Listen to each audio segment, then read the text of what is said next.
Was also embedded in all this thing the intimation of this thing called the teacher, which was a giant insect-like thing that was always like right over here.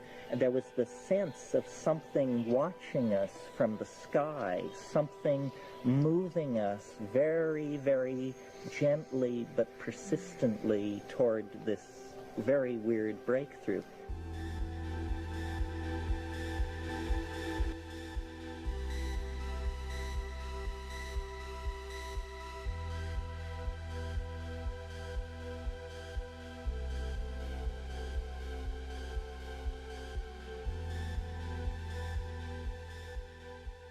I have had contact experiences. I have seen a UFO very close. I have met with entities from other dimensions, and it has not impelled me to take a strong position. I've paid very close attention when these experiences were happening to me, and there always seemed to be loose ends that argue against whatever hypothesis seems currently most attractive. And though Jacques didn't mention it today, I recall in his book, The Invisible College, he stressed the absurdity that seems to attend the contact experience, that if the contactee will truly tell the unvarnished truth, then there will be elements in the story which will make the contactee look like a moron. My brother once said at some conference somewhere, we are part of a symbiotic relationship with something which disguises itself as an alien invasion so as not to alarm us. And yes. In the late 60s, my brother and I were immersed in the burgeoning psychedelic counterculture. But we were particularly obsessed with DMT, a psychedelic that was rare in those days. We were convinced that DMT was more than a drug. We thought it could be a portal to hyperspatial dimensions and possibly alien contact. We called it The Secret. In 1971, we set out for La Chorrera, a tiny mission village in the Colombian Amazon, together with 3 similarly obsessed friends. At tongue-in-cheek moments, we called ourselves the Brotherhood of the Screaming Abyss. What we found when we got to La Chorrera was this: Psilocybe cubensis, the pan-tropical psilocybin mushroom, growing abundantly out of almost every cow pie. Our agendas and priorities quickly got rearranged. We started eating them almost casually until it became apparent that this was the real secret. This was the perfect orally active form of DMT. And it turned out that the mushroom teacher, as we came to call it, had a lot to teach us. We became completely convinced that the mushrooms themselves, or an extraterrestrial entity, were telepathically transmitting instructions to us.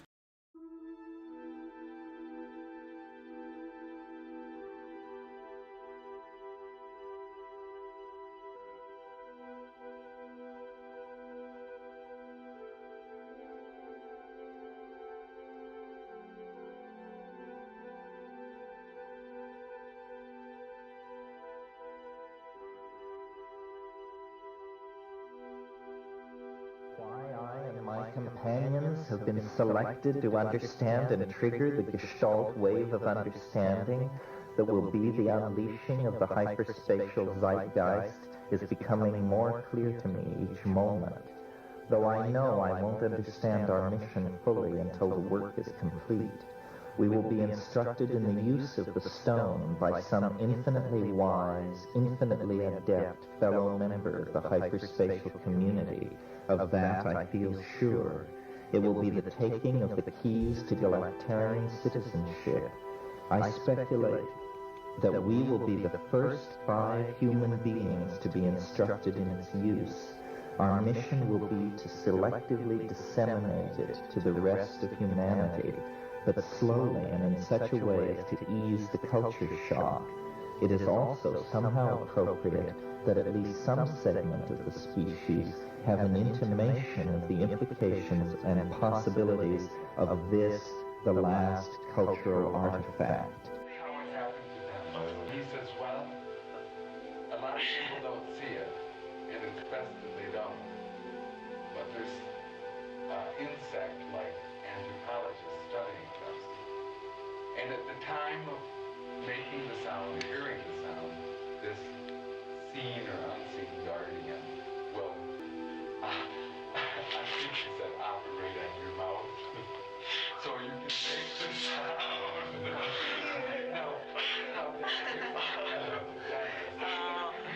Insect anthropologist studying the human race? Yes, and it's about, I think he said 12 to 15 feet tall.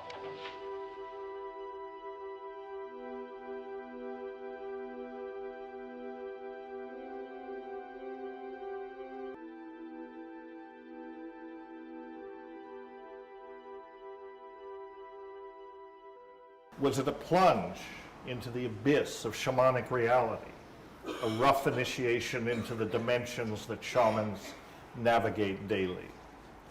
Or was it an encounter with alien intelligence, utterly real and yet originating from an alternate dimension, outside our ordinary conception of space and time? The fact that drugs were involved makes it tempting to dismiss it as delusion.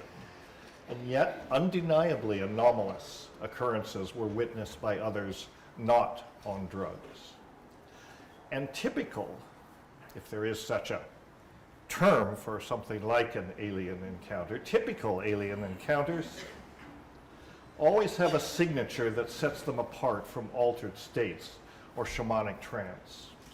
There's a subtext that makes them seem deliberately designed to obfuscate and confuse, as though it, whatever it is sending the message, you think you're having an alien encounter, but it is much stranger than that. Out on this lava flow, and we took mushrooms, and it was the 3rd trip, and I got into this, we were inside, and I got into this dialogue with the thing on the subject of, it's part of every trip almost, is this, I want you to do something, I want you to give a sign in 3D, I want you to show me something in 3D. And then we got into this wrangle about the propulsion system of the flying saucer. And I was saying, I want to see the ship. And he was saying, if we show you the ship, you'll understand how it works. And this thing was going back and forth. And about that time, Kat tugged on my arm and said, I feel very, very hot. Somehow she had gotten more loaded than I think. She had broken through to some place I've never been on mushrooms, because after I brought her into the house, I drew a bath, and I kept putting her into baths and taking her out, and she would go into these. And I said, what's happening? What's happening? And she said, ferns are growing out of everything. Everything is putting off. And with my 3-dimensional hallucinations with eyes open. So it was a case, I think, of just getting very, very deeply into it. What was happening for her in those periods when I was trying to wake her up was she could see hovering over the house, far larger than the house itself, a structure made out of rods of light in which the shovel-faced mantis-like creatures were there. And she said they felt like hyperdimensional pirates. They were not part of the mushroom. The mushroom, she said, was appalled that we all had run across some roving bad guys. And the mushroom was saying, you know, let's all just hunker down here and be quiet for a few minutes, and these guys will go on. Stories. Lots of stories.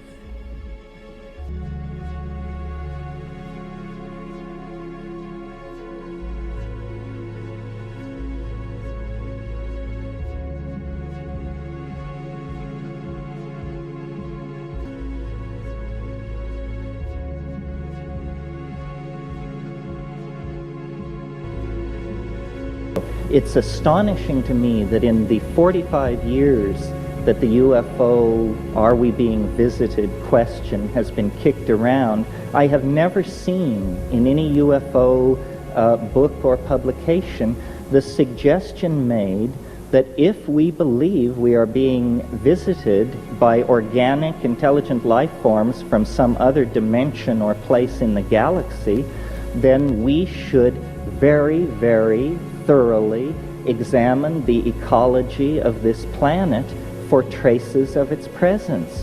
What assurance do we have that the several million life forms that we know to exist on this planet all evolved here? Do we have any assurance? There are ways to gain that assurance by doing comparative DNA sequencing and this sort of thing.